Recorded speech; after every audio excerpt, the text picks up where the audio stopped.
The Duke of Norfolk's attitude to the dissolution of the monasteries is quite ambivalent. Like many other great noblemen of the time whose religious views were quite conservative, he seems to have been happy to be given monastic land or to buy monastic land once the king was resolved on dissolving the monasteries, confiscating their lands and selling them or giving them to loyal noblemen. So if there was going to be a free-for-all, he wasn't going to be left out. And in particular, he probably felt he couldn't afford to be left out. One of the things that many noblemen did in the dissolution of the monasteries was to buy from the king the lands of dissolved monasteries which were nearer their inherited lands than some of the other lands they held. So they used this as an opportunity to consolidate their land holdings. Their power in local society was based on the land they owned, the tenants who farmed the land for them, the offices that they could appoint local gentlemen to on their estates, and so consolidating their land was also consolidating their power.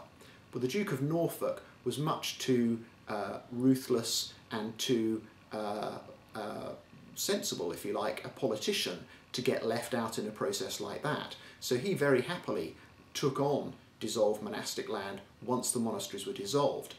On the other hand, all the evidence suggests that his own religious views were quite conservative. He would happily have had the church left as it was before Henry's divorce from Catherine of Aragon blew up, before that put into question the relationship between Henry and the papacy, and before it brought onto the agenda the possibility that Henry might start to introduce some of the sorts of changes in the English church that the Lutheran rulers in Germany and the Swiss city-states in Switzerland had introduced under the influence of Protestant theologians, Luther in Germany and Zwingli in Switzerland. I think the Dukes of Norfolk were always careful enough not to say what they thought if they did think anything negative about the king. After all, one of the key measures of Henry VIII's Reformation is a Treason Act in 1534, under which if two people will testify that you have called the king a tyrant or a heretic or a usurper, you can be executed simply for saying that. So people are pretty careful what they say in Henry VIII's reign. On the other hand, the young Earl of Surrey, the poet Earl of Surrey, is not as careful as he should be about what he's writing, what he's saying towards the end of Henry's reign. He writes biblical paraphrases in which he talks about evil tyrants whose faces are glutted and who drink the blood of the guiltless. Well, obviously that could be about any tyrant, but there is one quite tyrannous king with a very fat face ruling England at the particular moment when he writes those poems.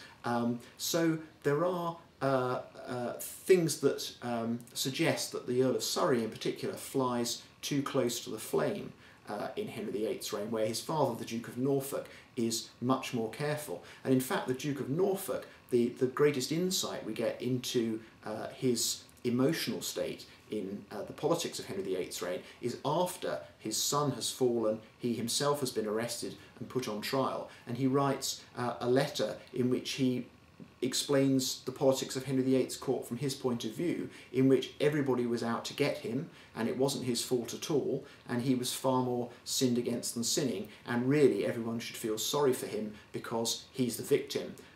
And even in this last fall from power, he's still the victim plotted against by other people.